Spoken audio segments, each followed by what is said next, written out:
ഒലിപ്പുഴയിൽ ഒഴുക്കിൽപ്പെട്ട് യുവാവ് മരണപ്പെട്ടു. കരുവാരകുണ്ട് കൽക്കുണ്ടിലെ ഒലിപ്പുഴയിൽ ടൂറിസം കേന്ദ്രമായ മലയിൽ ഗ്രൂപ്പിന്റെ ഗ്രീൻലാൻഡ് റിസോർട്ടിനോട് ചേർന്ന സ്വപ്നക്കുണ്ടിൽ ഇന്ന് മലവെള്ളപ്പാച്ചിലിൽ തരിശ് മുക്കട്ട സ്വദേശിയായ യുവാവാണ് അപകടത്തിൽപ്പെട്ട് മരണപ്പെട്ടത്.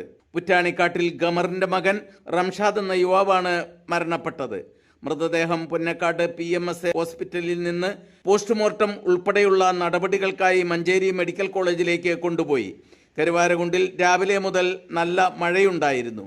3 പേരായിരുന്നു സംഘത്തിൽ. ഇതിൽ 2 പേരാണ് ഒലിപ്പുഴയിലെ സ്വപ്നക്കുണ്ട് ഭാഗത്ത് ഒഴുക്കിൽപ്പെട്ടത്.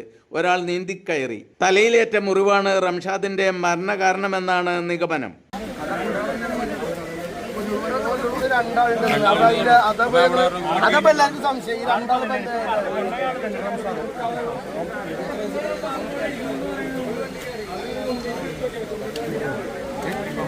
ഒരാളെ